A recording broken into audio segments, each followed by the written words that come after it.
Nous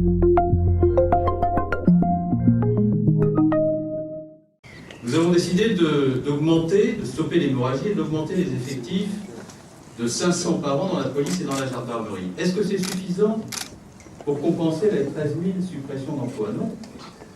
Bien entendu que ça ne l'est pas.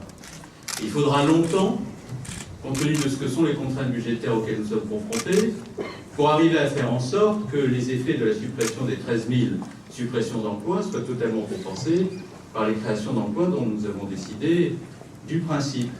C'est-à-dire qu'en 2015, sur le périmètre de la préfecture de police, il y aura 1000 postes de plus. Ce qui m'a permis, pour le premier semestre de l'année 2015, pour le département de Seine-Saint-Denis, d'affecter 172 policiers supplémentaires et je compte bien, au cours du second semestre, poursuivre par des recrutements.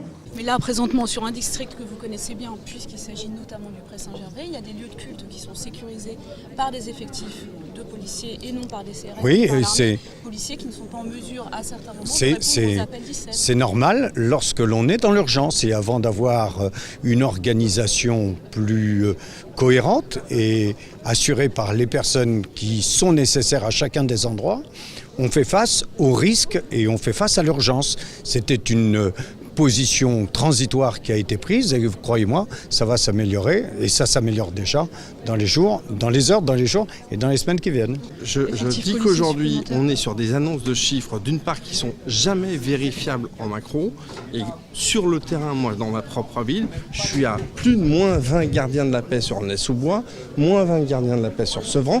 Je donne en tant que maire de la ville d'Aulnay-sous-Bois 4 véhicules à la police nationale d'Aulnay-sous-Bois parce qu'elle n'a plus de véhicules. Je prête des téléphones portables. Donc cette débauche de moyens que nous montre le ministère de l'Intérieur, je ne le vois pas sur ma ville. Aulnay-sous-Bois tout simplement. D'autre part, à décharge pour le ministère de l'Intérieur, je ne pense pas que la solution soit dans une augmentation d'effectifs de police, mais dans le fait que la justice soit passée.